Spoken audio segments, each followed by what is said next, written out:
Selamat malam ya untuk kita semuanya. Bersyukur hari ini kita boleh bertemu kembali di PA online. Biarlah melalui PA online ini nanti kita semakin bertumbuh iman kita.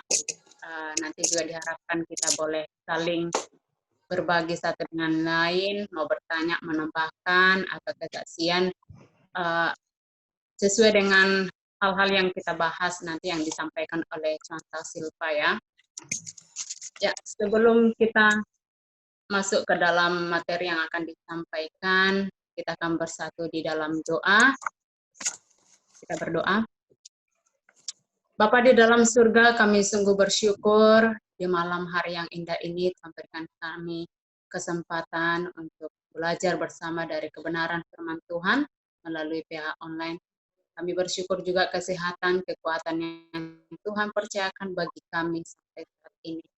Bahkan malam hari ini kami berdoa, biarlah kiranya Tuhan memampukan kami, menambahkan hikmat untuk mengerti firman-Mu. Berkati juga contoh Silva yang akan menyampaikan materi, dan juga hamba-Mu yang menjadi moderator, bahkan setiap jemaat, setiap kami yang mendengar malam hari ini, boleh diberkati, bahkan ada sesuatu hal yang bisa kami ambil dan boleh kami aplikasikan dalam kehidupan kami nantinya. Terima kasih Tuhan, kami akan melanjutkan acara PA online kami ini. Di dalam nama Tuhan Yesus, kami berdoa dan bersyukur. Amin. Amin. Oke, diharapkan kita semuanya mic-nya di-mute ya, biar Tante Silva juga boleh kedengaran ke semuanya. Nanti kalau ada pertanyaan boleh secara chat atau secara langsung juga boleh. Oke, Tante Silva, kami silahkan. Oke, selamat malam semuanya. Bersyukur malam hari ini kita bisa bertemu kembali dalam pembahasan PA kita ya dari Roma 4 ayat yang pertama hingga dengan ayat yang ke-13. Sebelumnya mari kita yang punya Alkitab di depannya, mari kita membuka. Saya minta satu orang tolong membacakan, mungkin contoh Rona biar ini. Roma 4 ayat 1 sampai dengan 13. Ya, saya akan bacakan ya. Roma 4 ayat 1 sampai ayatnya yang ke-13, bahwa perikop Abraham dibenarkan karena iman. Jadi apakah akan kita katakan tentang Abraham, bapa leluhur jasmani kita? Sebab jikalau Abraham dibenarkan karena perbuatannya, maka ia beroleh Sebab jikalau Abraham dibenarkan karena perbuatannya, maka ia beroleh dasar untuk bermegah, tetapi tidak di hadapan Allah. Sebab apakah dikatakan nas kitab suci, lalu percayalah Abraham kepada Tuhan, dan Tuhan memperhitungkan hal itu kepadanya sebagai kebenaran. Kalau ada orang yang bekerja, upahnya tidak diperhitungkan sebagai hadiah, tetapi sebagai haknya. Tetapi kalau ada orang yang tidak bekerja, namun percaya kepada Dia yang membenarkan orang durhaka, imannya diperhitungkan menjadi kebenaran. Seperti juga Daud menyebut berbahagia orang yang dibenarkan Allah bukan berdasarkan perbuatannya. Berbahagialah orang yang diampuni pelanggaran-pelanggarannya dan yang ditutupi dosa-dosanya. Berbahagialah manusia yang kesalahannya tidak diperhitungkan Tuhan kepadanya.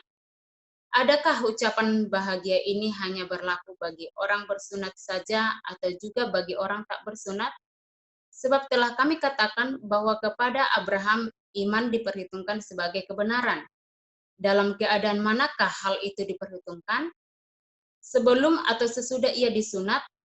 Bukan sesudah disunat, tetapi sebelumnya. Dan tanda sunat itu diterimanya sebagai materai kebenaran berdasarkan iman yang ditunjukkannya sebelum ia bersunat. Demikianlah ia dapat menjadi bapa semua orang percaya yang tak bersunat, supaya kebenaran diperhitungkan kepada mereka. Dan juga menjadi bapa orang-orang bersunat, yaitu mereka yang bukan hanya bersunat, tetapi juga mengikuti jejak iman Abraham, bapa leluhur kita, pada masa ia belum disunat. Terakhir, sebab bukan karena hukum Taurat telah diberikan janji kepada Abraham dan keturunannya bahwa ia akan memiliki dunia, tetapi karena kebenaran berdasarkan iman. Terima kasih, Contoh Rona. Ya, eh, berbicara tentang kitab Roma, ya, saya pikir sudah dijelaskan dari awal pada perikop pasal 1 juga. Kitab Roma ini ditulis oleh Rasul Paulus kepada orang-orang percaya yang ada di Roma di saat itu. Nah, kitab Roma sendiri ditulis sekitar tahun 58 Masehi. Saat itu Paulus sedang berada di Korintus. Ya, di mana jemaat Roma pada saat itu sedang mengalami banyak tekanan. Ya, mereka mendapat banyak tekanan baik dari orang Yahudi sendiri maupun orang Roma sendiri, dan di dalam jemaat Roma sendiri sedang juga ada konflik yang terjadi di antara mereka. Nah, di mana orang Kristen Yahudi mereka merasa perlu bahwa seseorang itu harus disunat dan juga melakukan hukum Taurat agar mereka dapat diselamatkan. Nah, Paulus menegur pemikiran atau pola pikir yang seperti ini dengan menekankan lebih banyak tentang hubungan antara Injil yang adalah kekuatan Allah dengan hukum Taurat. Paulus menekankan di sini bahwa pembenaran manusia adalah karena iman yang dianugerahkan kepada manusia, bukan karena perbuatan. Nah, hal ini sudah jelas dibahas di dalam pasal-pasal yang sebelumnya. Nah, hari ini kita akan lanjut lagi membahas pembahasan kita dari ayat yang Roma pasal 4 ya, ayat yang pertama hingga dengan ayat yang ke-13. Membahas Roma 4 ayat yang ke-1 sampai dengan 13 ini tidak bisa kita lepaskan dari pembahasan kita minggu kemarin, sudah dibahas oleh pendeta perlindungannya, yaitu dari Roma 3 ayat yang ke-27 sampai dengan ayat yang ke-31, itu tidak bisa dilepaskan dari situ. Kenapa?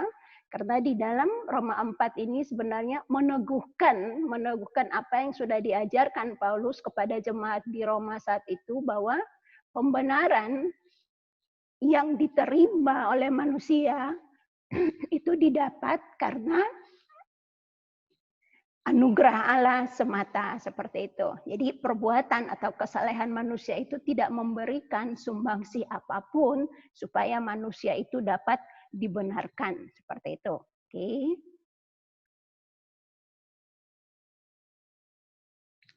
Nah, di ayat yang pertama dimulai di situ dengan satu argumen. Jadi apakah akan kita Tante Silpa, slide saya ya? bisa mungkin pakai F5 kan aja presenter view karena kekecilan. Oh gitu ya? Ya. Oke, apakah ya. bisa ini? Bisa. Oke, bisa. Ya, bisa contoh. Oke, thank you. Di ayat yang pertama itu Paulus mulai itu dengan satu argumen. Jadi apakah akan kita katakan tentang Abraham, bapak leluhur jasmani kita?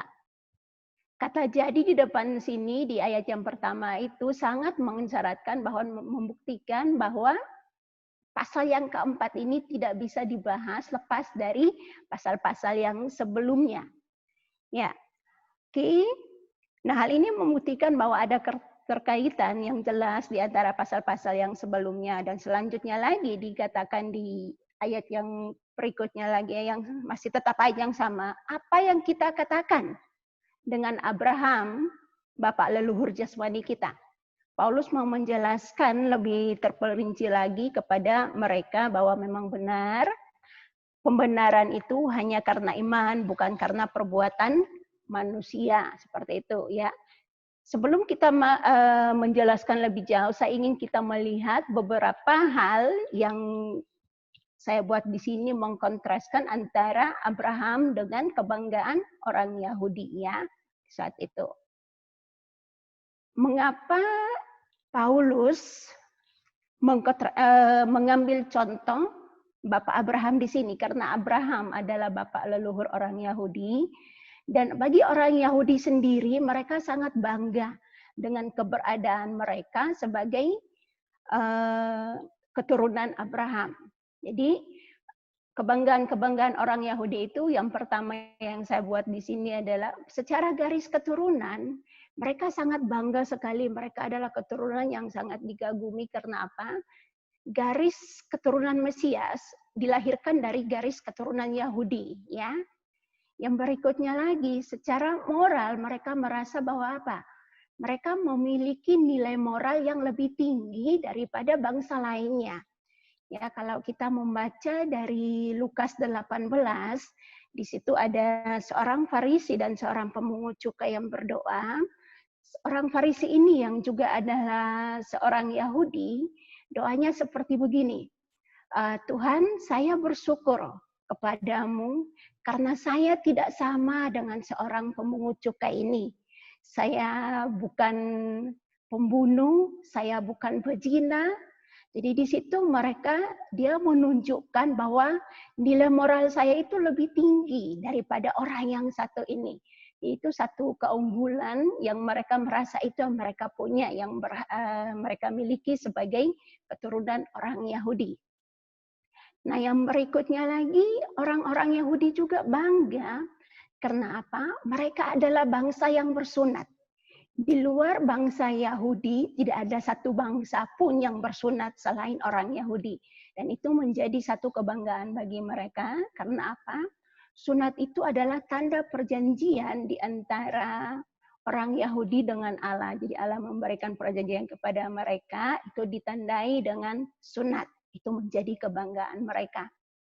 Yang berikutnya lagi, bangsa Yahudi, mereka juga bangga karena apa? Mereka memiliki firman. Kepada mereka dipercayakan firman, kepada mereka dipercayakan Taurat.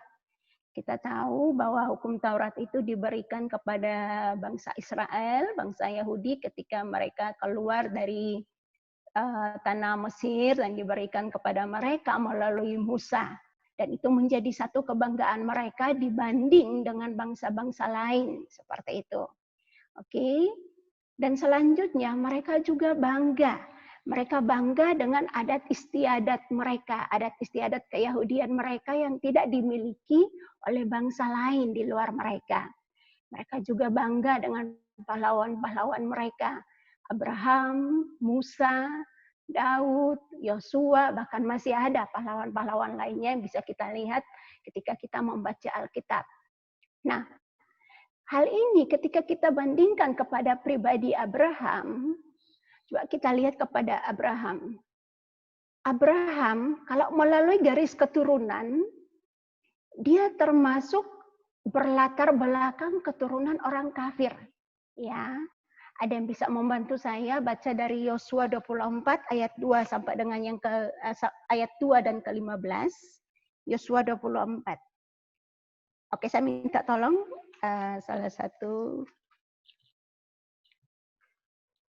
Oke, contoh Rona aja biar lebih ini. Yosua 24 ayat 2 dan 15. Ya, Yosua 24 ayat 2 dan 15 ya. Ayat 2 berkata seperti ini. Berkatalah Yosua kepada seluruh bangsa itu, beginilah firman Tuhan Allah Israel. Dahulu kala di seberang sungai Efrat, disitulah diam nenek moyangmu, yakni Terah, ayah Abraham, dan ayah Nahor, dan mereka beribadah kepada Allah lain. Oke, ayat 15. Tetapi jika kamu anggap tidak baik untuk beribadah kepada Tuhan, pilihlah pada hari ini kepada siapa kamu akan beribadah. Allah yang kepadanya nenek moyangmu beribadah di seberang sungai Efrat, atau Allah orang Amori yang negerinya kamu diami ini. Tetapi aku dan seisi rumahku, kami akan beribadah kepada Tuhan. Ya, jadi sangat jelas di situ dikatakan bahwa Abraham berlatar belakang keturunan kafir. Keturunan kafir di sini artinya mereka tidak hidup menyembah kepada Allah yang hidup, tetapi mereka hidup menyembah kepada Allah-Allah lain, seperti itu. Jadi berdasarkan garis keturunan, Abraham sebenarnya tidak layak untuk dibenarkan. Oke. Dan kalau kita melihat lagi dibandingkan dengan kebanggaan orang Yahudi, Abraham memiliki nilai moral yang tinggi? Saya pikir tidak. Alkitab mencatat di dalam kitab Kejadian, Ketika Abraham dipanggil Tuhan keluar dari Ur Kasdim dan dalam perjalanannya sampai ke Mesir, Abraham berkata kepada istrinya Sarah bahwa nanti kamu jangan mengaku bahwa kamu adalah istri saya, tetapi sampaikanlah bahwa kamu adalah adik saya, supaya saya diperlakukan dengan baik dan saya tidak dibunuh. Jadi Abraham menyuruh istrinya untuk berbohong hanya untuk menyelamatkan dirinya sendiri. Dan tentu saja ini secara moral ini hal yang tidak baik. Ya, seperti itu. Nah, yang berikutnya lagi, kalau bangsa Yahudi mereka bangga karena mereka sudah disunat seperti itu. Sementara kalau kita melihat Abraham dibenarkan bukan melalui sunat. Ya, bukan melalui sunat. Kita tahu Abraham dibenarkan setelah itu baru 29 tahun kemudian dia disunat. Ya, jadi 29 tahun setelah dalam kitab Kejadian 15, setelah itu baru Abraham disunat. Dan kalau berbicara tentang hukum Taurat, pada masa Abraham dipanggil oleh Allah dan diutus keluar dari Ur Kasdim, saat itu belum ada hukum Taurat. Seperti itu. Jadi kalau melihat bahwa Abraham dibenarkan melalui hukum Taurat, seperti kebanggaan orang Yahudi, mereka memiliki hukum Taurat, itu tidak dimiliki oleh Abraham. Kenapa? Karena hukum Taurat itu ada 430 tahun kemudian setelah itu. Nah, dari sini kita melihat bahwa Paulus mau menegaskan kepada orang-orang Yahudi di Roma saat itu bahwa kebanggaan yang kalian punya itu sebenarnya prestasi atau kecerdasan ataupun kinerja yang kalian miliki atau yang dimiliki oleh manusia, sesungguhnya itu tidak memiliki nilai apapun yang membuat manusia layak untuk dibenarkan oleh Allah. Karena apa? Keselamatan yang diperoleh itu bukan karena usaha atau bukan karena kinerja manusia sendiri. Nah, kalau gitu pertanyaannya bagi kita saat ini, apakah yang diperhitungkan sebagai kebenaran? Ya, apakah yang diperhitungkan sebagai kebenaran? Ya, menurut saudara semua apa kira-kira yang diperhitungkan sebagai kebenaran? Kalau memang kinerja atau segala kelebihan yang diungkapkan tadi oleh tentang orang Yahudi itu tidak bisa diperhitungkan sebagai kebenaran. Lalu apa yang bisa diperhitungkan sebagai kebenaran? Bagaimana? Ada yang bisa menjawab? Ya, apa yang bisa diperhitungkan sebagai kebenaran? Beriman. Beriman. Terima kasih, C. Seperti itu. Ada lagi? Ya. Coba mari kita baca ayat yang ketiga sampai dengan ayat yang kelima. Ya, ayat yang ketiga di situ. Oke, minta tolong, saya lihat di sini ada. Oke, minta tolong contoh Purnama, ya, ayat ketiga dan ayat yang kelima.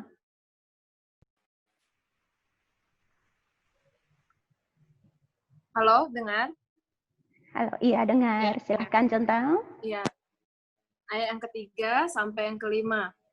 Sebab apakah dikatakan nas kitab suci, lalu percayalah Abraham kepada Tuhan, dan Tuhan memperhitungkan hal itu kepadanya sebagai kebenaran. Kalau ada orang yang bekerja, upahnya tidak diperhitungkan sebagai hadiah, tetapi sebagai haknya.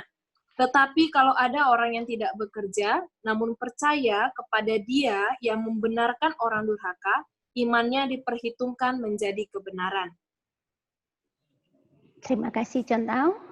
Ya. Ya, jadi sangat jelas dikatakan bahwa yang diperhitungkan sebagai kebenaran itu adalah percaya dan juga beriman.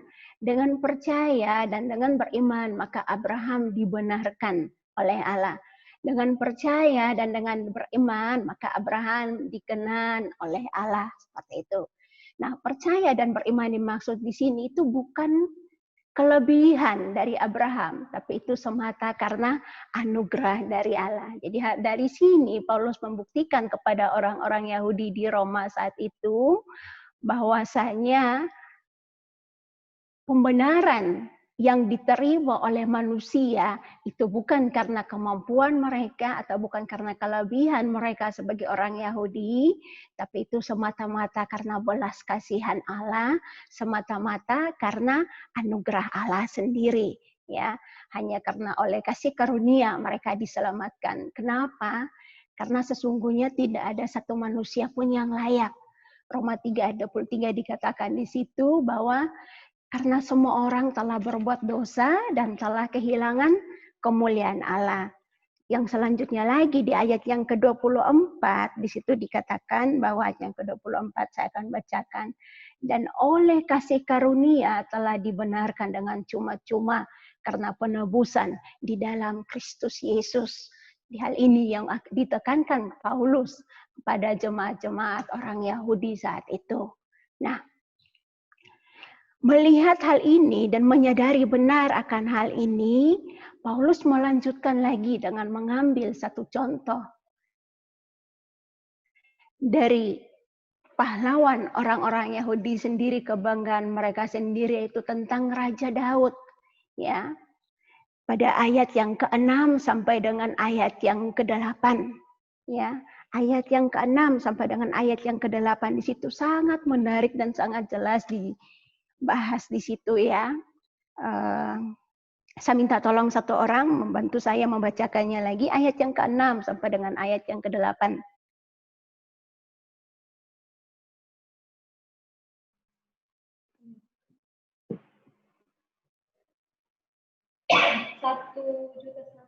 Iya, Cili Macuan. Seperti juga Daud menyebut berbahagia orang yang dibenarkan Allah bukan mendasarkan perbuatannya. Berbahagialah orang yang diampuni pelanggarannya dan yang ditutupi dosa-dosanya. Berbahagialah manusia yang kesalahannya tidak diperhitungkan Tuhan kepadanya. Terima kasih. Ya. Iya. Menurut teman-teman, apa arti berbahagia? Ya. Apa artinya berbahagia? Dan kenapa di situ dikatakan bahwa berbahagia? Ya. Berbahagia itu sendiri, berbahagia itu artinya diberkati, ya, diberkati atau apa? Beruntung, sejahtera. Nah, menarik di sini, ya.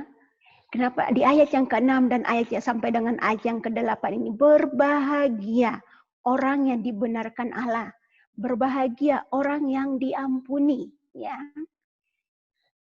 Kalau kita lihat kehidupan Raja Daud sendiri adalah dia adalah raja kedua bangsa Israel. Dia menuliskan kitab ini sebagai ungkapan syukur dia ketika dosa-dosanya diampuni oleh Tuhan. Raja Daud kita tahu dia mengambil istri Uria yaitu Batseba, mengambilnya sebagai istri dengan cara yang tidak benar. Saat itu Batseba masih sebagai istri Uria. Dan dia mengambil Batseba dan menjadikannya sebagai istri, menghampiri dia sampai dia mengandung. Setelah itu dengan cara yang licik juga, Uria suami Batseba dikirim ke medan perang dan disuruh untuk ditempatkan di garis depan pertempuran dengan tujuan apa? Supaya Uria bisa mati terbunuh saat itu. Dan ini hal yang licik di hadapan Tuhan. Dan ketika saat itu Tuhan memakai Nabi Nathan untuk memperingatkan Raja Daud, di situ Raja Daud bertobat. Dan apa yang Tuhan lakukan, Tuhan mengampuni akan Daud, walaupun anak yang dilahirkan Batseba saat itu harus mati, seperti itu. Nah, di sini menarik karena apa? Oke, menarik sekali karena apa? Daud sangat menyadari bahwa ketika dia dalam keberdosaannya dia, ketidaklayakannya dia, justru Tuhan mengampuni akan dosa-dosanya. Nah, kalau teman-teman lihat, kira-kira ayat yang ke-6 sampai dengan ayat yang ke-8 ini, menurut teman-teman, siapakah orang yang berbahagia di situ? Siapakah orang yang berbahagia yang dimaksudkan di ayat yang ke-6 sampai dengan ayat yang ke-8 ini? Ya, yang kita lihat di sini. Yang seperti sudah dibaca Cilim Acuan tadi, siapa orang-orang yang berbahagia?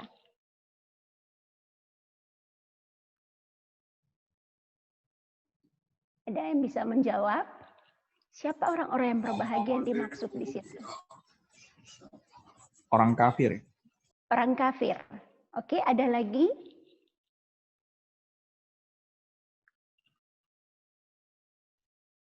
Kita semua yang sudah Semua yang sudah diselamatkan. Ya, di ayat yang ke-6 sebutkan Allah bukan berdasarkan perbuatan. Berbahagia orang yang diampuni pelanggaran-pelanggarannya, ya. Berbahagia orang yang ditutupi dosa-dosanya. Berbahagia manusia yang kesalahannya tidak diperhitungkan Tuhan, ya. Dia yang disebut berbahagia di sini semua orang yang dibenarkan oleh Tuhan. Karena apa? Seperti saya bilang tadi, tidak ada satu manusia pun yang sebenarnya layak untuk dibenarkan. Tetapi karena anugerah Tuhan, Tuhan sudah membenarkan. Jadi itu satu ucapan bahagia, ya. Diberkati, sangat beruntung karena sudah dibenarkan oleh Tuhan. Satu kebanggaan dan satu anugerah yang luar biasa ketika dibenarkan. Dan hanya orang-orang yang merasa diri paling berdosa yang paling berbahagia. Orang yang sedikit dosanya, maka orang itu juga sedikit berbahagia. Tapi orang yang paling merasa berbahagia adalah orang merasa dia adalah orang yang paling berdosa. Ya, seperti itu ditegaskan di dalam ayat yang ke-6 sampai dengan ayat yang ke-8, ya. Karena apa? Kita manusia tidak ada apapun yang layak dalam diri kita supaya Kristus Yesus mati bagi kita di atas kayu salib, seperti itu. Tapi karena kasih-Nya kepada kita dari semua dosa-dosa kita, dia mau mati bagi kita, menggantikan kita menjalani hukuman atas semua dosa-dosa kita. Jadi sebenarnya tidak ada satu hal pun yang bisa kita banggakan di hadapan Tuhan. Itulah sebabnya kita disebut adalah orang-orang yang berbahagia, seperti itu. Nah,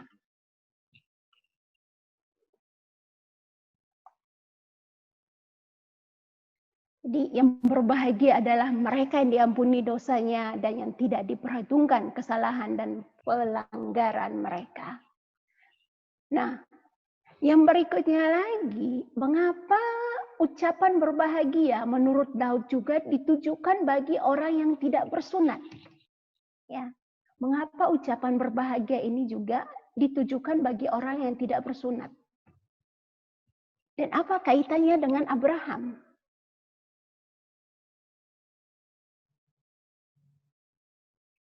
Ya, bagaimana?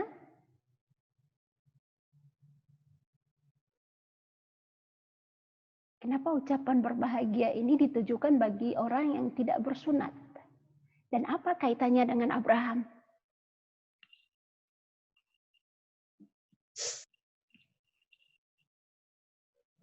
Ini ada dari Evan ya, karena Abraham dari orang itu katanya. Karena Abraham dari Orang itu, orang dari itu orang mana? itu, maksudnya orang yang tidak Abraham bersunat, juga ya. nggak bersunat maksudnya. Oh, karena Abraham juga tidak bersunat. Abraham, Oke, itu. ya ketika dipanggil. Oke, karena ketika Abraham dipanggil, dia juga tidak bersunat. Oke, jadi Abraham dibenarkan Allah sebelum dia bersunat. Mari coba kita baca di ayat yang ke-9 dan ayat yang ke-10. Minta tolong siapa tadi? Saudara Evan ya. Tolong bacakan.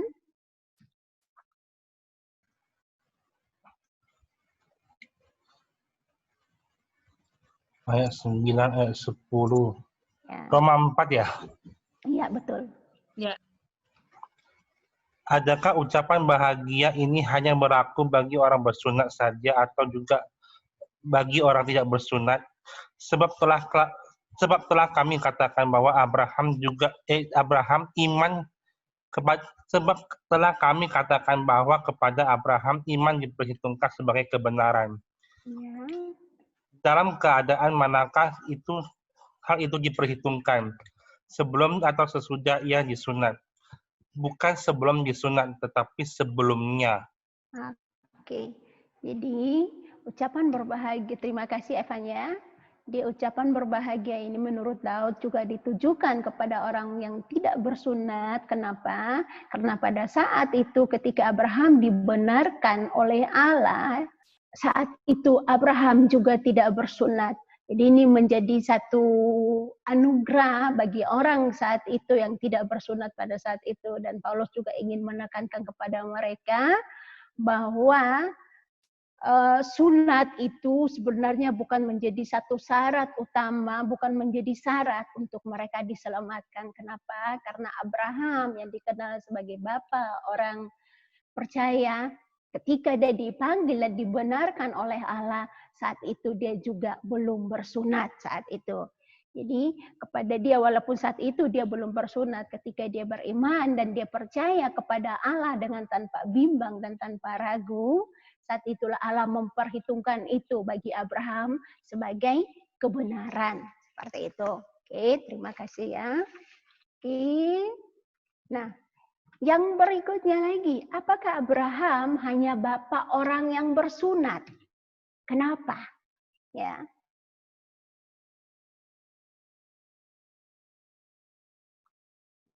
Jelas tadi juga dibaca tadi ya. Apakah Abraham hanya bapa orang yang bersunat?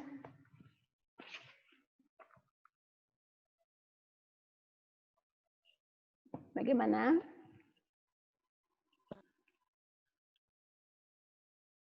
Bukan. Bukan. Abraham bukan hanya bapa orang yang bersunat, ya, tapi juga bapa dari orang yang tidak bersunat, ya. Nah,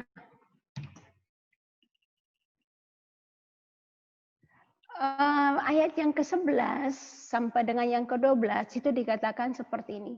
Dan tanda sunat itu diterimanya sebagai meterai kebenaran berdasarkan iman yang ditunjukkannya sebelum ia bersunat. Demikianlah ia dapat menjadi bapa semua orang percaya yang tak bersunat, supaya kebenaran diperhitungkan kepada mereka. Dan juga menjadi bapa orang-orang bersunat, yaitu mereka yang bukan hanya bersunat, tetapi juga mengikuti jejak iman Abraham, bapa leluhur kita, pada masa ia belum disunat. Ya, dikatakan sangat jelas di situ bahwa sunat yang diterima Abraham saat itu sebagai meterai kebenaran. Nah, meterai di sini artinya penegasan kebenaran yang diterima oleh Abraham sebagai tanda perjanjian antara Allah dan Abraham bahwa ia telah dibenarkan karena iman, seperti itu. Nah,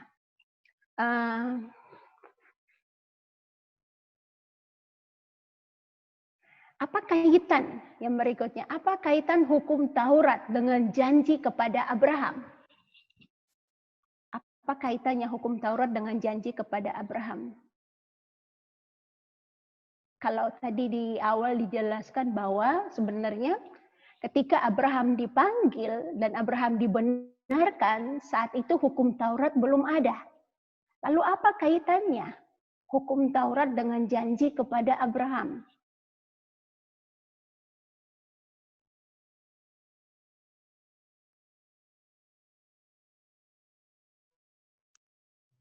Bagaimana? Apa kaitan hukum Taurat dengan janji kepada Abraham? Oke, bicara tentang ketaatan. Berbicara tentang ketaatan. Oke, terima kasih Contoh Rona. Ada lagi? Apa kaitan hukum Taurat dengan janji kepada Abraham? Kalau kita tahu bahwa pada masa Abraham itu belum ada hukum Taurat.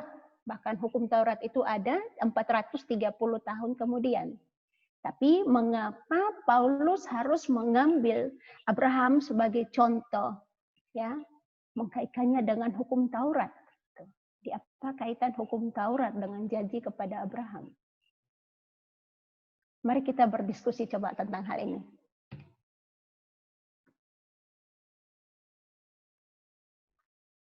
Bagaimana? Ya, mungkin ada dari yang lainnya ya. Nah, Boleh ada dari dikasih yang lain. tambahan, masukan apa tentang pertanyaan ini. Ya.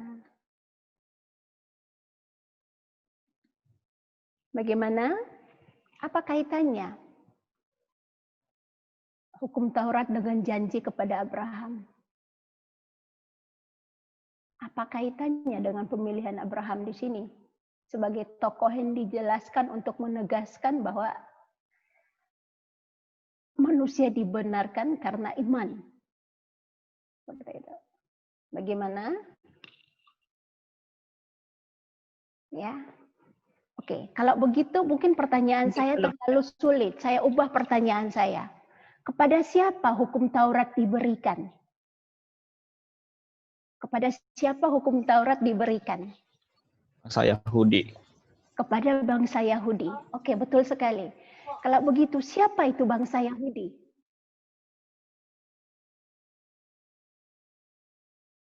Siapa bangsa Yahudi? Nanti dari sini baru kita bisa menarik apa kaitan hukum Taurat dengan Abraham. Siapa bangsa Yahudi? Orang percaya dan beriman. Orang percaya dan beriman. Terima kasih, Ci. Ya, dikaitan hukum Taurat dengan janji kepada Abraham, kalau kita lihat ya, Abraham di ayat yang awal ya tadi ya, kalau saya nggak salah ayat yang pertama sudah dikatakan di situ bahwa Abraham itu adalah bapak leluhur jasmani orang Yahudi. Artinya apa?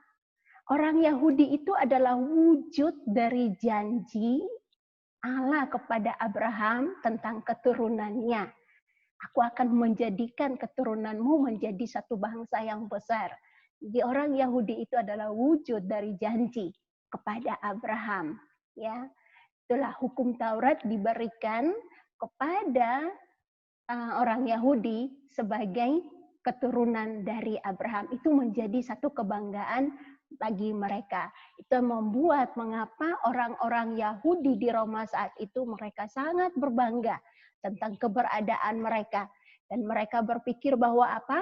Dengan memiliki kelebihan-kelebihan itu sebagai orang Yahudi, memiliki hukum Taurat, sebagai bangsa yang disunat, bahkan Kristus sendiri dilahirkan dari garis keturunan Yahudi, itu menjadi satu nilai lebih bagi mereka untuk mereka dibenarkan atau mereka diselamatkan. Itulah sebabnya Paulus memakai contoh bapak leluhur mereka, yaitu Abraham, mengajarkan kepada mereka bahwasanya Abraham saat itu ketika dia dibenarkan bukan setelah dia disunat atau bukan karena dia melakukan hukum Taurat. Jadi kalau dilihat Abraham tidak memiliki nilai lebih apapun untuk diselamatkan, untuk dibenarkan.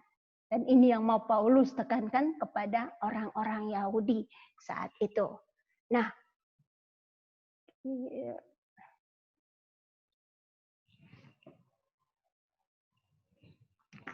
oke, sorry agak lari sedikit. Nah, kalau kita berbicara tentang iman yang dimiliki oleh Abraham, saya berpikir ini adalah satu hal yang sangat luar biasa ya, yang dimiliki oleh Abraham. Bagaimana iman yang dia miliki saat itu? Kita lihat di dalam Kejadian 12 ketika Abraham dipanggil keluar dari Ur Kasdim. Pergilah dari negerimu dan dari sanak saudaramu dan dari rumah ayahmu ke negeri yang akan kutunjukkan kepadamu. Saat itu tidak disebutkan sama sekali tempat mana yang akan dituju oleh Abraham. Tidak ada tempat yang akan dituju saat itu. Tetapi Abraham tidak pernah meragukan apa yang dia dengar saat itu, perintah yang diterima dari Tuhan. Saudara bisa membayangkan Abraham harus pindah dari kampung halamannya sendiri bersama dengan keluarganya, istrinya, harta bendanya, dan juga budak-budaknya. Tentu saja itu hal yang sangat repot sekali. Pergi ke satu tempat yang dia tidak tahu di mana itu, dan Tuhan tidak pernah memberitahukan kepada Abraham. Tentu saja itu hal yang sangat repot dan hal yang sangat membingungkan. Tapi kita membaca dalam Alkitab tidak pernah satu kali pun di situ dikatakan bahwa Abraham bimbang atau khawatir kemana dia harus pergi. Tapi justru dikatakan di situ bahwa Abraham melakukan tepat seperti apa yang firman Tuhan katakan. Itu di dalam Kejadian 12 seperti itu. Abraham melakukan tepat seperti itu. Dan selanjutnya ketika Abraham menerima janji dari Allah tentang keturunannya, bahwasanya Allah akan memberkati Abraham dan menjadikan keturunannya menjadi suatu bangsa yang besar, seperti bintang di langit dan pasir di laut yang jumlahnya tidak bisa dihitung. Abraham percaya. Saat itu ketika Ishak lahir, setelah Ishak lahir dan setelah dia agak sedikit besar, firman Tuhan datang kepada Abraham. Abraham, ambillah anakmu itu dan persembahkanlah dia kepadaku sebagai korban bakaran.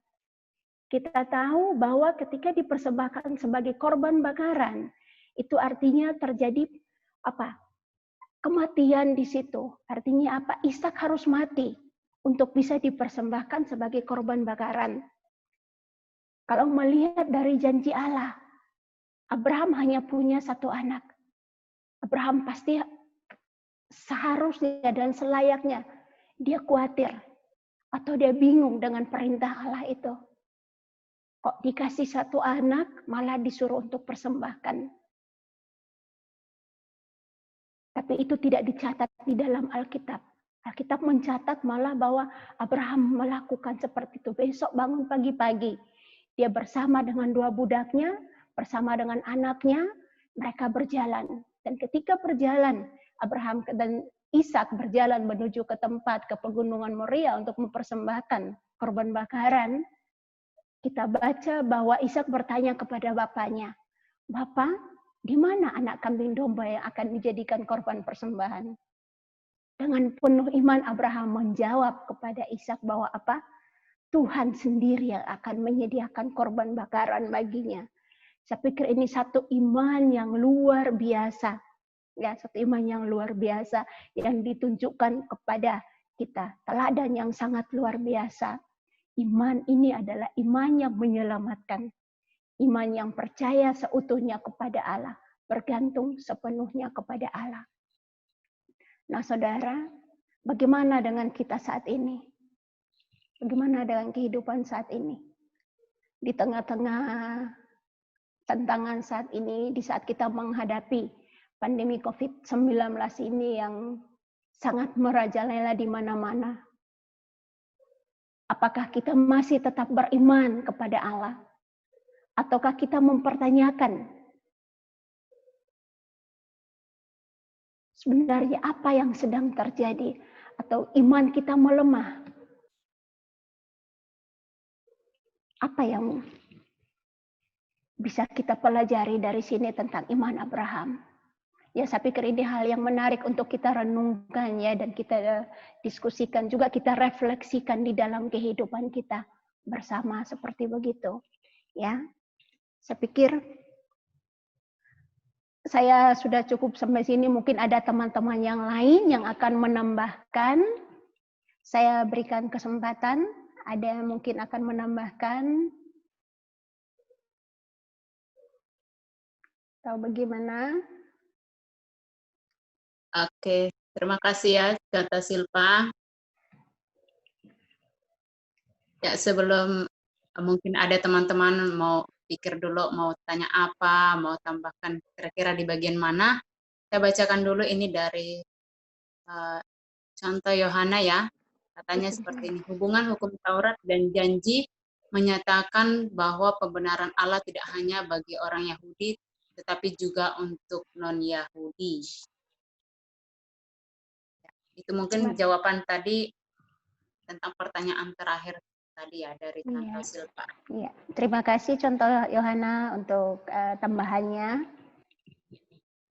Oke, jadi seperti itu ya hukum. Oke, ada lagi yang mau menambahkan atau mungkin ada yang bertanya? Silahkan Contoh Rona. Ya, bagi Bapak Ibu yang mau menambahkan dari yang disampaikan oleh Contoh Silva, boleh, atau bertanya, atau mungkin kesaksian bagaimana iman kita ya. Tadi seperti Abraham, imannya yang biasa, bukan karena perbuatannya, tapi karena anugerah dari Tuhan, dan terbukti dari kisahnya. Di Perjanjian Lama kita sudah baca iman Abraham itu yang sungguh luar biasa, apalagi saat waktu dia diuji dengan anaknya, anak yang ini satu-satunya ya, Ishak, memberikannya, tapi memang dia tidak ada tanggung-tanggung untuk memberikan atau mikir apa, mungkin di sana ada itu, ini, tapi dia betul-betul sampai dia hampir ini ya, menulis pisahnya untuk ini, persembahkan Ishak, tapi Tuhan seperti yang disampaikan oleh Cantik Silva tadi, iman Abraham luar biasa dan Tuhan melihat itu. Jadi Bapak, Ibu, Saudara mungkin ada mau sharing tentang bagaimana sih pertumbuhan iman kita juga, atau pengalaman-pengalaman kita, apa mungkin ada yang hampir-hampir mirip dengan Abraham atau bagaimana? Ayo, kami persilahkan.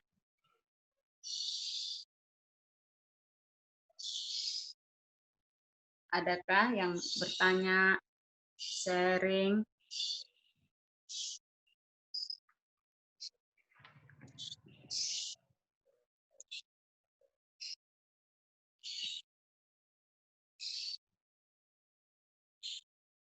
Saya mungkin ada ayat tambahan juga ya, yang mungkin mempertegas kita juga bahwa kita tidak dibenarkan karena perbuatan tadi ya, tapi karena Allah. Di dalam ya, dalam Filipi 3 ayat 8 sampai 9 seperti ini.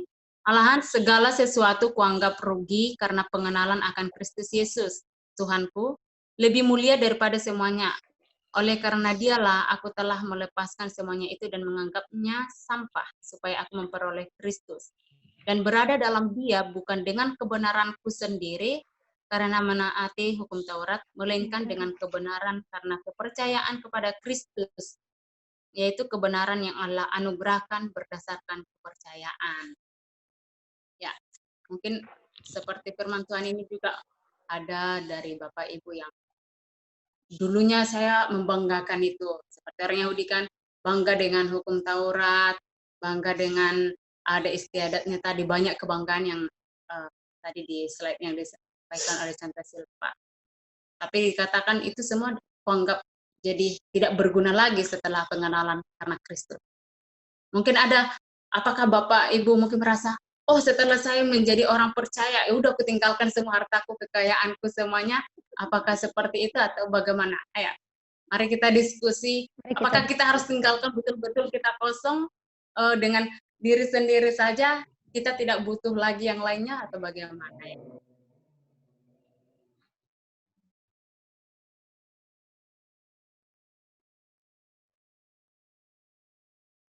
Ya, ini contoh ada pertanyaan dari Catherine ya. Apakah orang Yahudi dan non-Yahudi ada hubungan dengan hukum Taurat? Tidak. Apakah orang Yahudi dan non-Yahudi ada hubungan? Ada hubungan dengan hukum Taurat? Itu tidak. Oke. Apakah orang Yahudi dan non-Yahudi ada hubungan dengan hukum Taurat atau tidak ya? Kalau berbicara tentang hubungan di sini, orang Yahudi sendiri mereka, seperti saya katakan di awal tadi ya, orang Yahudi itu mereka yang punya firman, mereka yang punya hukum Taurat. Kenapa? Karena kepada mereka dipercayakan hukum Taurat itu. Nah, kepada orang non-Yahudi, mereka tidak memiliki hukum Taurat. Tetapi karena mereka tidak memiliki hukum Taurat, itulah sebabnya Paulus berkata kepada mereka bahwa mereka dibenarkan oleh iman, di ayat yang keberapa tadi ya, ayat yang ke-10. Dalam keadaan manakah hal itu diperhitungkan sebelum atau sesudah ia disunat, bukan sesudah disunat tetapi sebelumnya. Ya, jadi tanda sunat yang diberikan kepada orang Yahudi itu atau yang kepada Abraham itu sebagai meterai, sebagai ketegasan bahwa dia sudah dibenarkan. Sementara orang non-Yahudi mereka tidak mempunyai, mereka tidak memiliki hukum Taurat, dan sebenarnya kalau mau dibilang itu hukum Taurat tidak ada kaitannya dengan orang non-Yahudi seperti itu. Ya. Jadi ketika mereka dibenarkan itu semata-mata karena anugerah atau karena kasih sayang Allah semata. Seperti itu. Jadi bukan karena mereka punya hukum Taurat atau apa. Sementara untuk orang Yahudi sendiri, walaupun mereka memiliki hukum Taurat, dalam sejarah keselamatan, mereka dibenarkan bukan karena melakukan hukum Taurat juga, seperti itu. Karena hukum Taurat itu sendiri tidak ada satu orang pun yang sanggup untuk melakukan hukum Taurat secara sempurna. Ya, mematuhi hukum yang lainnya, tapi gagal melakukan satu saja, itu sudah gagal, seperti itu. Jadi tidak ada satu orang pun yang sanggup untuk memenuhi hukum Taurat. Jadi kalau berbicara tentang kaitan tentang hukum Taurat, orang Yahudi mereka punya kaitan tentang hukum Taurat karena apa? Kepada mereka diberikan hukum Taurat. Tetapi kepada orang non-Yahudi sebenarnya tidak. Karena apa? Mereka tidak diberikan hukum Taurat itu. Seperti itu.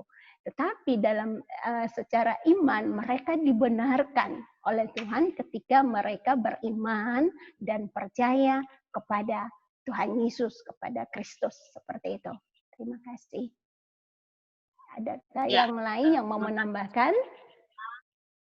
Ya, mungkin juga saya menambahkan ya, karena kita juga tadi bicara tidak ada alasan untuk bermegah ya.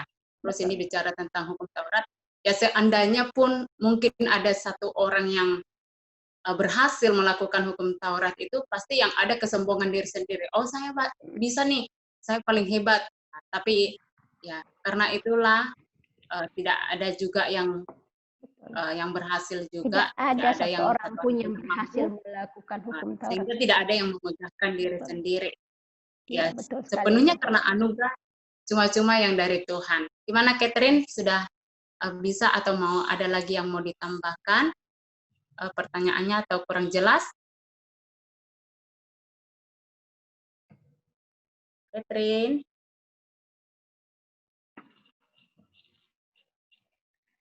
Udah pas atau bagaimana? Atau mungkin ada teman-teman yang lainnya mau menambahkan?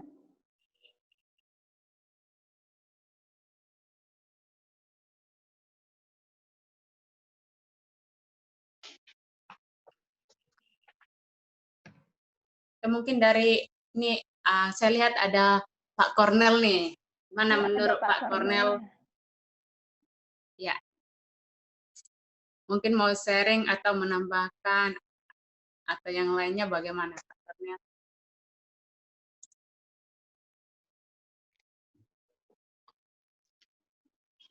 Halo. Oh ya, silakan Mbak So Perlindungan. Iya.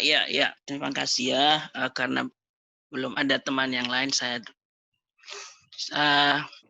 karena di perikop ini sebetulnya kalau kita boleh sebut membahas seorang tokoh, maka tokohnya adalah Abraham ya. Dari PA kita malam ini. Sebetulnya kenapa sampai Abraham disebut bapak orang beriman? Kalau kita cek berapa sih jumlah anak-anaknya Abraham itu dalam hal beriman, waduh, itu hitungan miliaran ya. Jadi artinya semua orang yang mengaku murid Kristus, percaya pada Yesus Kristus adalah anak Abraham, seperti lagu sekolah minggu itu ya kan. Sebetulnya di mana letak kekuatan Abraham ini sehingga dia disebut sahabat Allah, dia disebut bapak orang beriman. Saya berbagi sedikit. Pertama dari mulai pemanggilannya dari Ur Kasdim itu ya. Kalau kita cek pasal 12 Kejadian pasal 12 itu ayat 1. Berfirmanlah Tuhan kepada Abram, pergilah dari negerimu dan dari sanak saudaramu dan dari rumah bapamu. Pertama di situ dari segi tensisnya adalah itu saat ini juga, gitu loh. Hari ini. Jadi tidak ada dari segi timelinenya, misalnya tunggulah ada persiapan hati dulu atau tunggu persiapan kondisi-kondisi dulu, nggak ada itu. Jadi sebetulnya hari ini, saat ini juga. Itu sebabnya ketika perintah ini diterima oleh Abraham, dia dengan segala kondisi meninggalkan negerinya itu yang sebenarnya sangat subur. Kalau kita cek itu Kasdim, sebetulnya itu daerah Mesopotamia, daerah bulan sabit yang sangat subur karena dialiri oleh 4 sungai situ ya, Efrat, Tigris, Gihon. Artinya dari segi prospek ekonomi itu sebetulnya sangat sudah pas, mapan dia di situ. Itu sebabnya kita diberitahu Abraham itu sebetulnya nanti di pasal 13 itu sangat banyak disebut kaya raya, ayat 2, banyak ternak, perak, emasnya. Tapi lihatlah respon Abraham ketika dapat perintah itu, padahal kalau dari segi pembacaan kita di Alkitab baru pertama kali itulah dia sebetulnya ketemu atau mendengar suara Allah Jehovah seperti ini. Nah, kira-kira gitu ya. Langsung direspon. Langsung ditinggalkan negerinya dan seterusnya. Itu yang pertama. Terus yang kedua, kemana dia pergi? Tuhan tidak kasih tahu loh. Ibarat kita sekarang, pergilah kamu ke sana. Kita pasti minta alamatnya di mana, kota mana. Abraham tidak ada bersoal jawab di situ. Kemana? Tuhan hanya bilang, ke negeri yang akan kutunjukkan kepadamu. Kapan ditunjukkan? Ya sambil jalan lah, kira-kira begitu. Tapi dia pergi. Itu yang pertama. Yang kedua, lihatlah ketika sampai di Mesir, di daerah Kanaan itu, pas ayat 10-nya ya. Kelaparan langsung terjadi. Ini berbanding terbalik sekali dengan kondisi di Ur Kasdim. Di Ur Kasdim semua makmur. Sekarang udah sampai di perjalanan sejauh dia sudah berjalan, kelaparan. Makanya tadi Chandra Silva ke Mesir, di sana dia mulai oleng urusan masalah istrinya ya dengan Firaun. Tapi kemudian lihat pasal 13 Kejadian ketika mulai ada masalah antara gembala-gembala ternaknya dengan Lot. Saudara-saudara, ini hal yang luar biasa lagi dari imannya, bahwa tanah Negev di mana sekarang dia berdiri sebetulnya itu kurang menjanjikan dari segi kesuburan untuk ternak. Makanya mereka udah sempit-sempit dan mulai berkelahi. Tapi ketika sebagai paman kepada ponakannya, dia berinisiatif bilang, sekarang daripada berkelahi ini, kamu pilih aja kemana, yang mana kau pilih. Kalau kamu ke selatan, aku ke utara. Kalau kamu ke timur, aku ke barat. Artinya kamu ke kiri, aku ke kanan. Pokoknya aku sebaliknya deh. Kamu duluan milih. Itu luar biasa loh. Lot memilih. Kalau kita cek apa dasar pertimbangan Lot memilih daerah Sodom dan Gomora, yang pada akhirnya dia bermasalah di sana. Masalah yang dasar pemilihannya adalah subur. Itu. Ya. Terus kemudian yang tadi, waktu diminta mempersembahkan anaknya di Gunung Moria itu, Ishak udah tahu betul bahwa sepanjang umurnya yang sudah sampai 14 tahun itu, udah sering dia lihat Abraham, bapaknya itu mempersembahkan kurban. Dia tahu caranya persis dan dia tahu apa yang dikorbankan. Selalu ada anak domba. yang harus disembelih. Itu sebabnya sebetulnya ketika dia tanya, anak domba yang mana, Pak? Kayu bakar udah ada. Itu dah. Bahasa yang sangat luar biasa itu.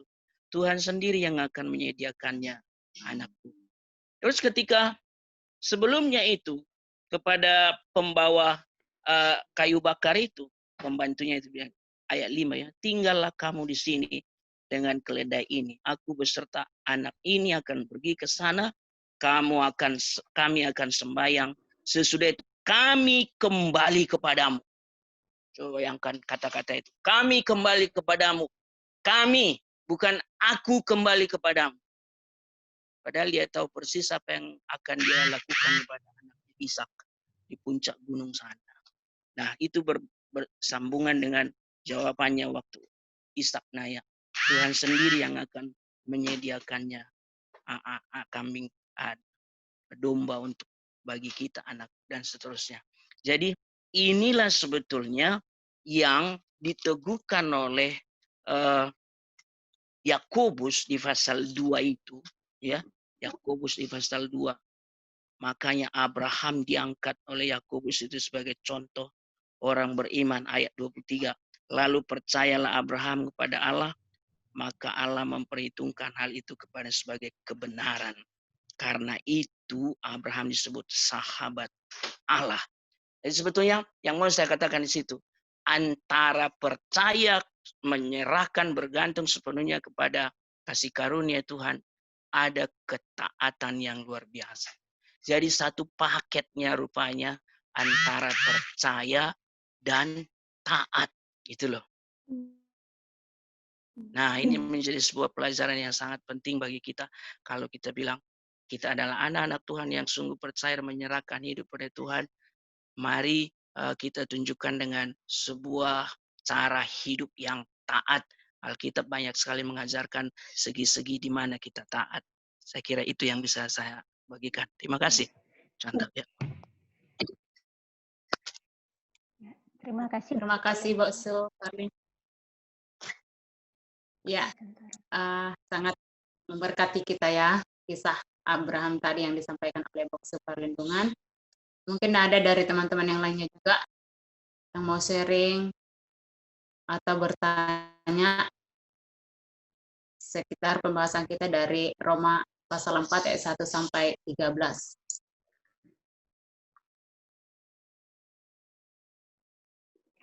Mungkin ada Bapak Ibu yang mengalami saat seperti itu, hal yang mendesak, ada cara yang Tuhan kasih jawaban dari setiap pergumulan kita. Tuhan lebih tahu itu. Dari pergumulan kita melihat, oh ya ternyata Tuhan lebih tahu apa yang saya butuhkan dalam hal beriman juga. Akhirnya dari masalah yang kita hadapi, pergumulan kita, iman kita juga semakin bertumbuh di situ. Nah, mari Bapak Ibu kita diskusi, berbagi bersama.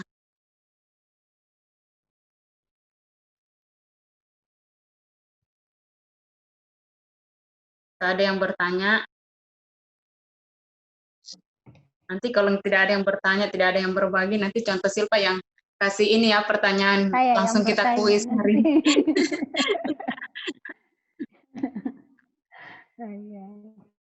Mungkin terlalu jelas tadi yang disampaikan oleh contoh Silpa. Ya, contoh, saya mau sharing ya. Oke, silakan. Oh ya, silakan contoh pertama. Iya, ini sih yang tadi itu kan di ayat 9 sampai ayat yang ke-11 kan itu berbicara tentang sunat ya, bahwa Abraham dibenarkan bahkan sebelum dia bersunat gitu ya. Nah, dia dibenarkan karena imannya, karena kepercayaannya. Nah, jadi tidak ada orang yang dapat bermegah diri karena melakukan hukum Taurat ya, melakukan hal yang baik, atau dia dibenarkan karena memberi perpuluhan yang banyak, atau memberikan persembahan yang banyak, atau membantu sesama. Itu nggak ada ya, karena ketaatan kita lah, kepercayaan kita lah yang membawa kita dibenarkan di hadapan Tuhan. Nah, berbicara tentang sunat, saya melihat dalam Kolose 2, ayat yang ke-11, itu semakin dipertegaskan lagi ya. Lalu kalau nggak karena sunat, kita dibenarkan karena apa? Mungkin masih bertanya, kalau nggak karena perbuatan baik, karena apa lagi nih gitu kan? Ya ujungnya memang karena ketaatan dan kepercayaan kita sama Tuhan. Nah, di Kolose 2 ayat 11 saya bacakan ya, tentang hal bersunat ini. Dalam Dia kamu telah disunat, bukan dengan sunat yang dilakukan oleh manusia. Nah, itu ya. Tetapi dengan sunat Kristus, yang terdiri dari penanggalan akan tubuh yang berdosa. Nah, jadi bukan sunat yang dilakukan oleh manusia, bukan karena perbuatan, bukan karena apa. Semata-mata semuanya kembali lagi karena karya Kristus kita dibenarkan gitu ya. Kita dipisahkan dari tubuh yang berdosa, kita dipisahkan dari segala sesuatu yang berdosa. Itu sunat seperti itulah. Karena sunat seperti itulah kita dibenarkan di hadapan Tuhan ya. Jadi bukan karena sunat yang dilakukan manusia, perbuatan-perbuatan baik untuk supaya dibenarkan dari Tuhan, tapi di dalam Dia kita telah disunat, yaitu melalui Yesus Kristus. Tentunya melalui pengorbanan Kristus ya, pengorbanan Kristus yang menanggalkan tubuh yang berdosa gitu ya. Itu aja sih saya mau sharingkan gitu ya. Terima kasih. Oke, terima kasih. Ya, terima kasih contoh Purnama. Ya, ini untuk menegaskan kembali sih. Tidak karena sunat, tapi karena ketaatan kita, karena iman kita kepada Kristus. Adakah yang mau bertanya lagi? Atau mau sharing? Contoh Rona, saya sharing deh. Iya, silakan. Ya. Contoh Edwin. Iya, saya tadi thank you Contoh Silva untuk ininya, untuk pembahasannya. Seharusnya mungkin orang-orang Yahudi ini juga seharusnya melihat kronologi daripada ini ya, harusnya melihatnya kronologi daripada iman itu sendiri ya, dimana tadi kan Contoh Silva ada memaparkan bahwa memang Abraham itu sudah dibenarkan jauh sebelum ada hukum Taurat, bahkan jauh sebelum dia disunat. Nah, tadi saya coba memahami pasal 4 ayat 13 itu, saya sebenarnya awalnya sih agak bingung ya, kenapa dibilang bukan karena hukum Taurat yang telah diberikan janji kepada Abraham dan keturunannya. Nah, bukankah orang Yahudi itu kan selalu sangat mengagung-agungkan mereka melakukan Taurat itu ya, sebagai satu peneguhan janji dari Tuhan kepada umat mereka sebagai umat pilihan. Nah, tadi pas Contoh Silva ini kan pertanyaan, apakah hubungan hukum Taurat dengan apakah hubungan yang terakhir tadi gimana? Apakah kaitan hukum Taurat dengan Abraham? Oh iya, apakah kaitan hukum Taurat dengan Abraham? Ya, saya tadi sampai berpikir keras ya, apa ya hubungannya ya? Kemudian saya saya melihat lagi ya, ternyata ya kita harus kembali melihat kronologinya sih, sebenarnya awalnya itu gimana ya, seperti yang tadi sudah Silva bersama Rundungan juga Honda Purnama sempat sharingkan, itu dimana awalnya memang semua kan diawal dari iman ya, dari iman terlebih dahulu. Kita perlu beriman kepada Tuhan dan bukan mengandalkan Taurat itu, melakukan Taurat itu untuk membenarkan kita. Nah, saya sempat berefleksi terhadap kehidupan saya sendiri sebagai seorang Kristen, di mana ya mungkin saya mirip orang Yahudi ya waktu dulu, ketika saya belum mengerti bahwa keselamatan itu adalah dengan iman kepada Kristus, di mana waktu itu saya masih melihat ya saya harus melakukan perbuatan baik untuk bisa diperkenan oleh Tuhan, di mana ya, saya terus berusaha melakukan banyak perbuatan baik dengan rajin beribadah, berdoa dan sebagainya, biar mendapat perkenan dari Tuhan. Nah, padahal yang seperti yang dibilang Honda Purnama tadi ya, di mana yang paling penting sebenarnya adalah iman itu sendiri, iman kepada Kristus, dan kita dibenarkan karena percaya itu loh, bukan karena melakukan berbagai perintah-perintah Taurat dan sebagainya. Memang itu semua dilakukan sebagai bentuk kita sebagai orang percaya ya, kita menaati perintah Tuhan. Tapi bukan itu yang menjadi menjadi hal utama yang menyelamatkan kita, tapi yang paling penting sebenarnya iman. Nah, jadi ya mungkin itu sih yang saya dapatkan malam ini. Terima kasih. Ya, Contoh Rona, boleh saya menanggapi? Ya, silahkan Contoh Silva. Oke. Ya, saya menanggapi pendapat dari Contoh Edwin tadi ya. Terima kasih untuk tanggapannya. Ya, memang Abraham itu dibenarkan bukan karena dia melakukan hukum Taurat atau bukan karena dia punya kelayakan atau punya kriteria yang lebih khusus sehingga dia dibenarkan oleh Allah seperti itu. Tapi itu semata karena anugerah Allah atau anugerah Allah semata seperti itu. Nah, seperti tadi contoh Edwin bilang, ya mungkin kita berpikir bahwa ketika kita dengan rajin beribadah, rajin melakukan hukum Taurat, dengan itu kita sudah diselamatkan. Ya, sebenarnya ini hal yang dipikirkan oleh banyak orang percaya saat ini ya. Banyak orang yang sementara berpikir seperti itu. Dengan saya rajin beribadah, dengan saya rajin pergi ke gereja, rajin persekutuan, rajin memberikan persembahan, atau bahkan juga saya tidak pernah absen mengikuti perjamuan kudus. Oh, sudah pasti saya selamat seperti begitu. Memang pemikiran seperti itu tidak salah. Tapi saya mau katakan di sini bahwa melakukan hal-hal kegiatan keagamaan seperti itu tanpa disertai dengan pemahaman dan iman yang benar, maka semua itu adalah hal yang sia-sia. Karena iman kita kepada Allah itu adalah iman yang hidup, iman yang aktif, bukan iman yang pasif. Itu sebabnya di dalam kitab Yakobus dikatakan Paulus katakan di Yakobus katakan di situ bahwa apa? Coba tunjukkan kepada saya. Kalau kamu katakan kamu beriman, tunjukkan kepada saya iman kamu tanpa perbuatan kamu, dan saya akan tunjukkan kepada kamu imanku dengan perbuatanku. Ya, seperti itu. Artinya apa? Iman yang kita punya itu adalah iman yang aktif. Kalau kita mengatakan bahwa kita percaya kepada Kristus, maka berarti hidup kita juga harus menghasilkan buah-buah sesuai dengan iman kita. Bahwa ini loh saya percaya dan beriman kepada Kristus Yesus. Kalau saya mengatakan saya beriman dan saya percaya dan tidak ada efek atau tidak ada dampak apapun dalam kehidupan saya, maka itu sama dengan nol dan tidak ada artinya apa-apa. Terima kasih contoh Edwin. Terima kasih contoh Rona. Ya, terima kasih ya. Kembali kita diingatkan, kita ini diselamatkan karena iman. Jadi perbuatan baik kita, kerajinan kita untuk melakukan kegiatan keagamaan itu adalah respon kita sebagai orang yang percaya ya. Oke, ada lagi dari teman-teman yang lain, Bapak Ibu?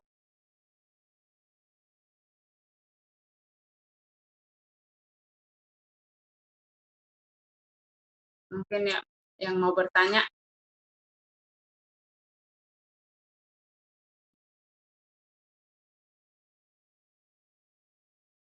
Adakah Halo, dari teman-teman? Contoh? Ya, silakan. Ya. Tadi kelihatannya masih apa namanya dasar Alkitab. Tadi pertanyaan Catherine itu sebetulnya itu penting sekali ya kita pahami dalam PA ini. Adakah Ya, saya baca hubungan ulang. apa tadi? Apakah orang Yahudi dan non-Yahudi ada hubungan dengan hukum Taurat? Tidak. Ada hukum. Apakah orang Yahudi dan non-Yahudi ada hubungan dengan hukum Taurat? Enggak gitu. Oke, kita coba lihat dari sudut Galatia pasal 3 ya.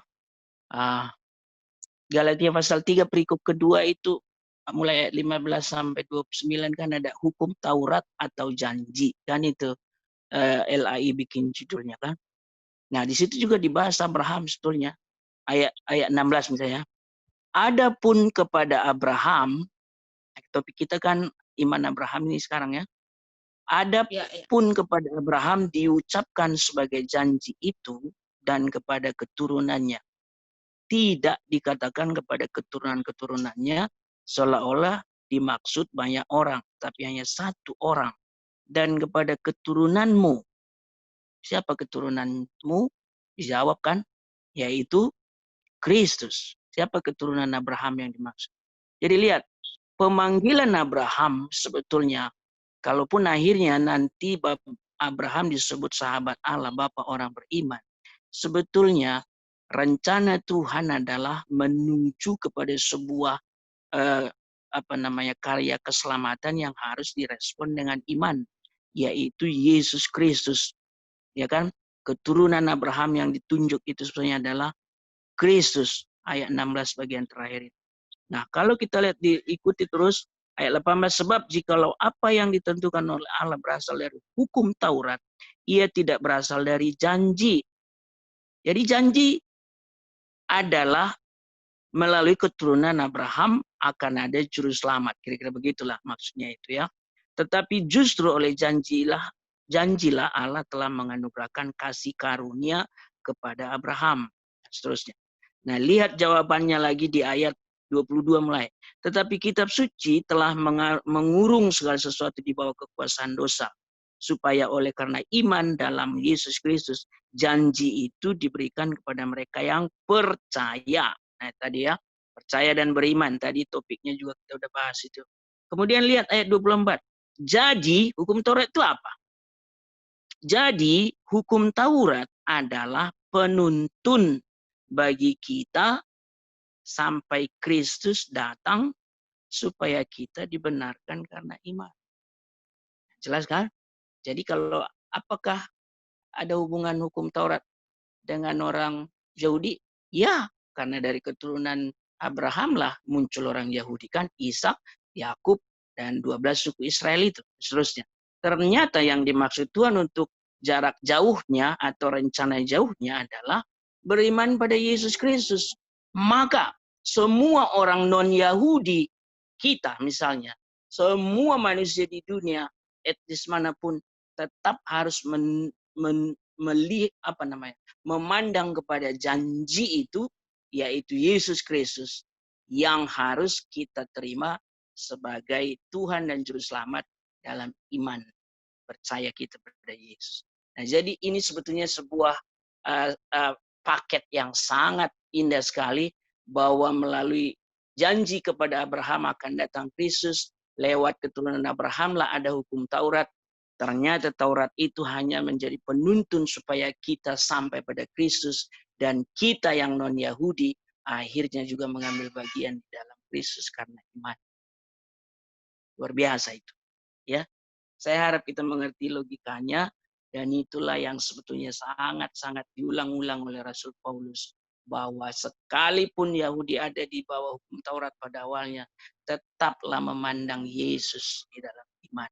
Dan kegagalan Yahudi secara bangsa sebetulnya sampai saat ini adalah di situ. Mereka tidak percaya pada Yesus Kristus, sedikitnya untuk sampai saat ini. Secara bangsa ya. Ya, terima kasih. Ya, terima kasih Ibu Suparlindo yang sudah menambahkan dan juga menjawab kembali pertanyaan dari saudara kita Catherine ya.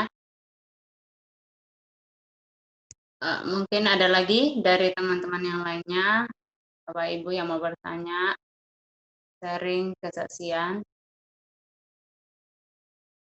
tentang iman yang bertumbuh, atau mungkin bertanya tentang pembahasan kita juga malam hari ini. Kami persilahkan.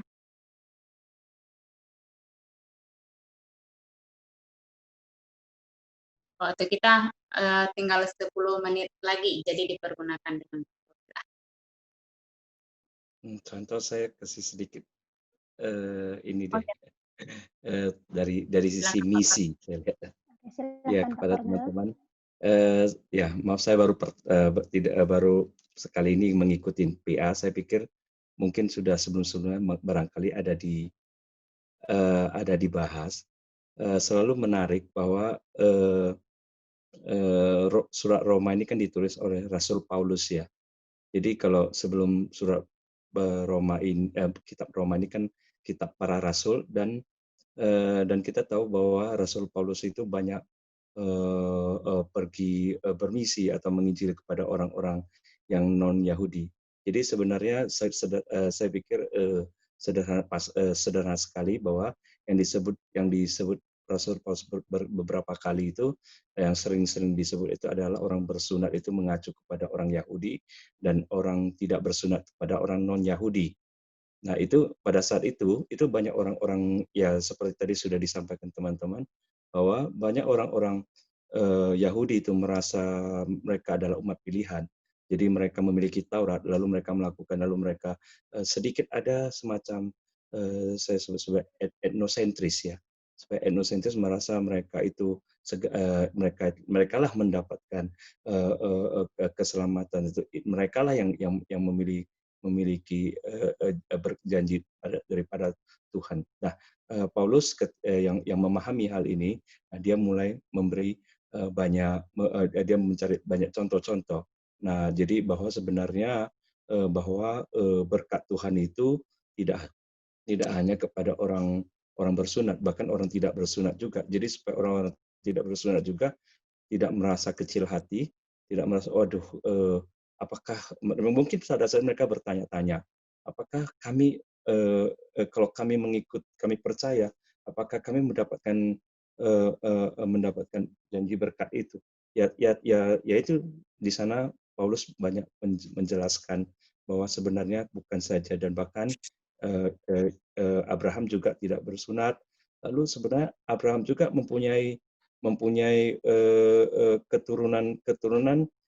Jadi berkat janji Tuhan kepada Abraham itu juga tidak hanya kepada Ishak. Sebenarnya kalau dipelajari itu janji Tuhan juga ada kepada Ismail. Jadi artinya kepada keturunan anak-anak Abraham pada semuanya itu. Jadi saya melihatnya dari segi misi, bahwa pada saat itu dari evangelisasi yang dilakukan oleh Paulus, dia mungkin meyakinkan bahwa janji keselamatan itu adalah untuk segala bangsa, bukan karena usaha, bukan karena Taurat, bukan ini karena iman yang daripada Tuhan. Itu aja saya masukkan. Mungkin begitu pendapat saya. Terima kasih. Ya, terima kasih Pak Kornel. Dari sudut pandang misi ya, sangat bagus. Ada tapi contoh Silpa ada bagaimana? Ya, terima kasih Pak Kornel ya. Ya memang ini sudah seperti tadi juga sudah dijelaskan oleh perlindungan tadi ya, bahwa hukum Taurat itu sendiri, bahkan juga sunat itu, hukum Taurat menuntun kita kepada penantian kita akan Kristus ya. Di saat kita menantikan Kristus itu pasti masing-masing kita punya tanggung jawab seperti begitu ya. Karena Pak Kornel orang misi berbicara tentang misi, maka saya pun menanggapi seperti itu. Masing-masing kita punya tanggung jawab untuk bermisi dan menuntun orang-orang untuk sama-sama bersiap-siap menantikan akan kedatangan Kristus itu, seperti itu. Bisa pikir ini tanggung jawab kita untuk bagaimana membagikan kepada mereka tentang keselamatan yang kita dapat juga seperti itu dengan cuma-cuma. Karena banyak orang berpikir di luar sana, mereka berpikir bahwa ketika mereka bisa melakukan hal-hal yang baik, disitulah mereka selamat. Dari sini kita belajar bahwa perbuatan baik apapun itu tidak ada yang bisa kita pakai supaya kita bisa diselamatkan. Karena ya seperti saya bilang tadi di awalnya itu karena standar Allah yang sempurna, dan juga tuntutan dari hukum Taurat itu sendiri adalah seperti itu. Tidak ada satu orang pun yang sanggup untuk melakukan hukum Taurat. Nah, itu tidak ada yang bisa diselamatkan, tidak ada yang bisa selamat seperti itu. Tapi karena kemurahan Allah semata, kasih-Nya yang begitu besar, maka Allah sendiri mengutus anaknya Yesus Kristus. Nah, tugas kita lah untuk mewartakan Kristus itu kepada orang-orang yang berpikir bahwa saya dengan berbuat baik, saya bisa selamat. Terima kasih Pak Kornel.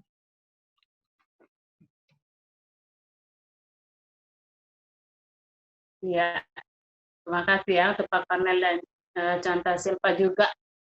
Tadi Pak Kornel juga ada menyebutkan tentang berkat Tuhan ya. Jadi kita yang sudah menerima berkat khusus ini juga akan menyampaikan diberkati untuk menjadi berkat juga ya.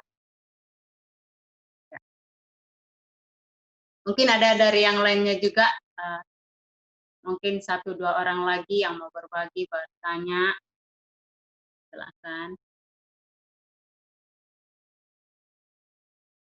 Mungkin dari sudut pandang yang lainnya.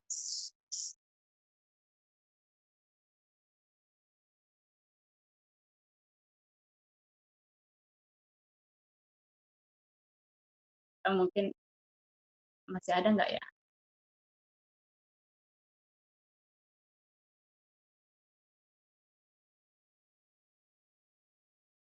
Ya, kalau tidak ada mungkin kita akan ini ya, menyampaikan, saya akan membacakan beberapa kesimpulan untuk kita malam hari ini.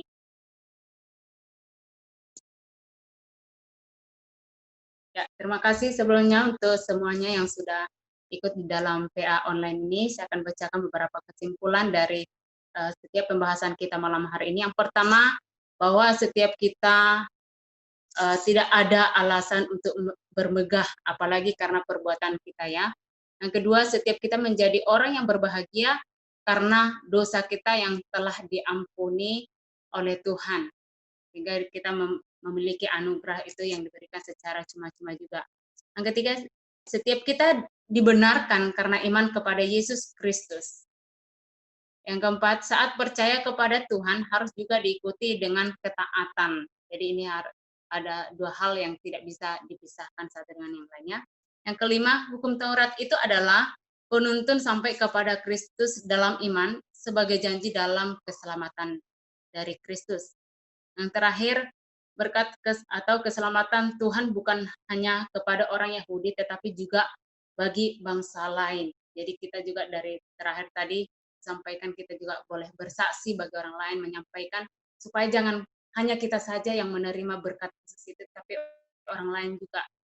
Karena kita tidak tahu siapa orangnya ya, tapi kita selagi ada waktu yang Tuhan kasih kepada kita wujudkan itu dan kita berikan hidup kita untuk menyampaikan Injil itu, menyampaikan juga kabar sukacita dan anugerah yang kita terima itu juga kita saksikan kepada orang-orang di sekitar kita. Ya, terima kasih untuk Bapak, Ibu, Saudara yang sudah bergabung dalam PA online ini. Kami berharap untuk Kamis depan juga kita akan sama-sama lagi membahas dari surat Roma pasal 4 dan dari ayat 14 sampai selanjutnya ya, dari hamba Tuhan yang lainnya. Biarlah melalui pembahasan kita malam hari ini iman kita semakin bertumbuh dan ada wawasan yang baru yang kita dapat melalui PA online ini. Terima kasih juga untuk Canta Silpa yang sudah menyiapkan materi yang luar biasa bagi kita, yang sangat terang ya. Kita juga diberkati malam hari ini. Terima kasih, diberkati kiranya pelayanan Canta Silpa juga. Dan untuk menutup acara kita ini, ya online ini, saya minta Bu Suparlin lah untuk membawa kita dalam doa. Baik, Canta. Mari kita berdoa, saudara-saudara. Bapa di dalam sorga, kami naikkan syukur, pujian, pengagungan kami kepada Allah kami, Bapa, Anak, Roh Kudus. Sekali lagi malam ini yang Kau nyatakan kebenaran-Mu yang luar biasa di dalam kehidupan kami melalui firman Tuhan. Dari kitab surat Roma pasal yang keempat, kami perikop pada malam ini kami boleh belajar bagaimana keindahan iman yang Tuhan anugerahkan bagi kami melalui keteladanan hamba-Mu Abraham. Dalam segala keberadaan hidupnya dia persembahkan kepada Tuhan, bergantung sepenuhnya kepada Tuhan, mengerti sungguh siapa Tuhan baginya dan apa yang diperbuatnya bagi dirinya. Tuhan, kami adalah anak-anak Abraham secara rohani, bukan lagi hidup di bawah hukum Taurat, tapi di bawah kasih karunia Tuhan karena iman kami pada Yesus Kristus. Terpuji nama Tuhan, kami boleh menemukan makna hidup yang teragung di dalam Tuhan. Hidup kami adalah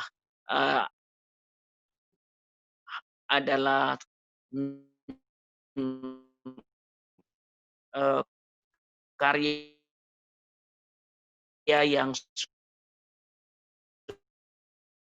sudah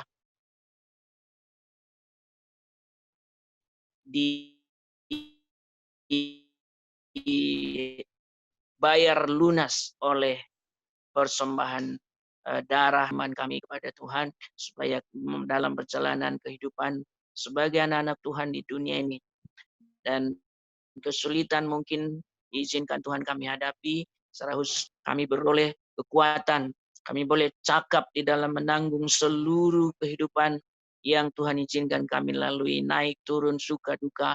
Kami percaya Tuhan hadir dan setia menyertai kami setiap hari.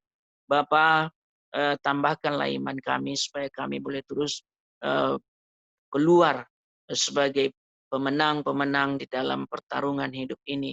Dan pada akhirnya Tuhan melihat betapa ajaibnya karya kasih-Mu yang kami hidupi sehari-hari, sehingga kami adalah orang-orang yang lebih dari pemenang. Terpuji nama-Mu Tuhan atas partisipasi, kehadiran setiap saudara-saudari lewat PA Zoom malam ini dalam kehidupan sebagaimana adanya tiap saudara-saudari. Kami berdoa Tuhan pimpin, sertai, urapi, berkati dalam keluarga, di dalam usaha, di dalam pelayanan dan ibadah kami. Tuhan sertai juga seluruh aktivitas sehari-hari, keluar masuk kami Tuhan menjagai damai dan sejahtera dan kesehatan dari Tuhan, Engkau yang menganugerahkan bagi kami. Malam ini kami akan beristirahat dalam damai sejahtera tiap keluarga.